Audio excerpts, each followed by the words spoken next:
انہوں نے کہا یہ کس بیسس پہ کہہ رہے ہیں؟ ودن 24 آور وہاں پہ دھماکہ ہوا. اس دھماکے کے بعد پھر میں نے کہا کارپیٹنگ بمبنگ ہوگی، وہ ہوئی. داعش بنانے والے بھی کوئی پتہ کون داعش کہاں سے آتی ہے، داعش کو پیسہ کون دیتا وہ بھی سامنے ہے. مسلمانوں کو لڑانے کے لیے مختلف حربے استعمال ہوتے ہیں.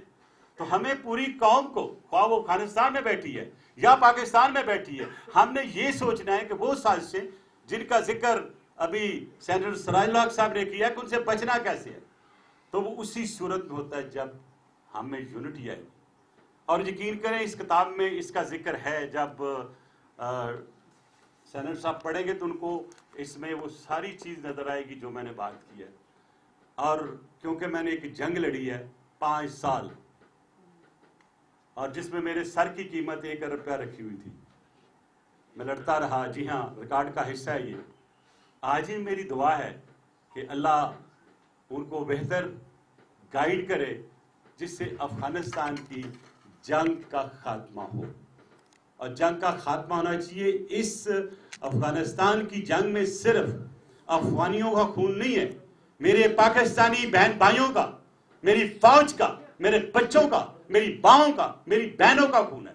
80,000 لوگ ہم نے شہید کروائے اس جنگ میں، اس وار آن ٹیرر میں، جس میں ہم اپنی بے وقوفی سے کودے. USSR ایک پلان کے تحت آیا، ہم گھس گئے. 9/11 کے بعد جو ہوا آپ کو پتا بھی تھا کہ نہیں پتا 9/11 کس نے کیا، کیسے کیا، کیا ہوا، وہ لوگ کون تھے، وہ کون پاسپورٹ چھوڑ کے گیا تھا، کیا یہ ریموٹ کنٹرول تھا، کیا یہ نیچے سے اس کو کوئی ایسا طریقہ کر کے اس کو پوری زمین دوز کیا گیا، زمین بوس کیا گیا. بہرحال یہ ایک تحقیقی عمل ہے جاری، آج بھی تو 10 سال بعد آئے گا. لیکن میں یہ عرض کر دوں، پاکستان، اور خاص طور مجھے پتہ ہے کہ میرے دوست سینیٹر سراج الحق صاحب کا بہت انفلوئنس ہے، خاص طور پہ ریلیجس کمیونٹی پہ. میں بھی ان کی عزت کرتا ہوں، بہت عزت کرتا ہوں، بہت کچھ سیکھتا ہوں. اور اگر ہم کوئی ایسا رستہ نکال کے دے سکے، کیونکہ اگر پاکستان کی حکومت کو ایسا رستہ نکال دی، کہیں گے کہ یہ طالبان کے ساتھی تھے، یہ ان کو سپورٹ کرتے تھے. اور اگر کوئی ریلیجس ڈیلیگیشن بیٹھ کے کوئی ایسا طریقہ نکالے کہ سب کو اکٹھا کر لے، جن کو سزا ملنی ہے ان کو سزا ملے، جنہوں نے گڑبڑ کیا ان کو سزا ملے، لیکن اس آنے والی نسل کو، اس بچے کو، اس ماں کو، اس باپ کو، اس کو بھائی کو اس جنگ سے آپ چھٹکارا چاہیے. اور میرا خیال ہے کہ بہتر آپ بھی بہت کچھ کر سکتے ہیں. مولانا فضل الرحمان سے بھی میں ریکویسٹ کرتا ہوں وہ بھی چلے، کیونکہ ہمارا ریلیجس کلاس کو آگے بڑھنا چاہیے. اور میں ان کو بھی دیکھ رہا ہوں جنہوں نے آج بھی افغانستان کے پار سے آ رہا وہاں پہ حملے ہو رہے ہیں. اور میں آپ کو 100% گارنٹی کے ساتھ کہہ دیتا ہوں، اس کا 25,000 پاکستان TTP کے لوگ جو ہیں کنر میں موجود ہیں، اور کو تقریباً 6,000 بندہ وہاں سے سیریا سے آیا ہے. 6,500 بندہ جو ہے وہ جو ہمارے افغانی انسرجنٹ تھے وہاں سے گئے ہوئے تو وہ بھی ہیں. یہ سارے کنر میں اکٹھے ہوئے ہیں.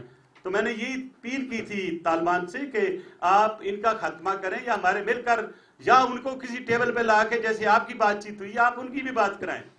میں سمجھتا ہوں کہ آنے والا وقت جو ہے اس میں ہمارے لیے یونٹ کی بہت ضرورت ہے.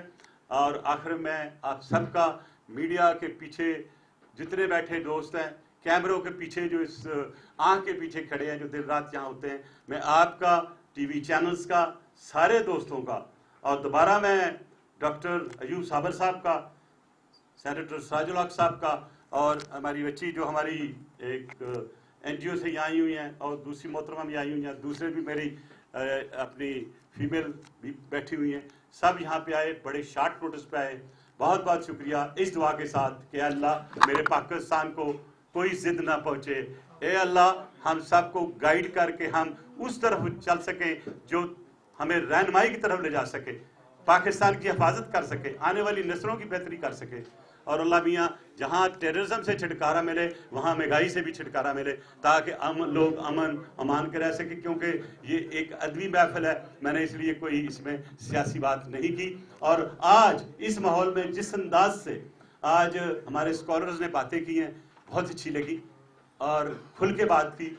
اور کچھ چیزیں مجھے اور انویسٹیگیٹو لیڈز کہتے ہیں ہم انویسٹیگیشن میں، وہ مجھے آج سینیٹر ساجد صاحب کی طرف بھی مل گئی اور ڈاکٹر صاحب سے ملی. مجھے نہیں پتا تھا سراج الحق صاحب اتنے بڑے انویسٹیگیٹر بھی ہیں. Thank you very much. Pakistan زندہ باد.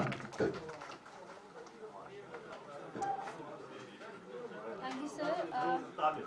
I would request Dr. Rahman Malik and Siraj Haq, sir, to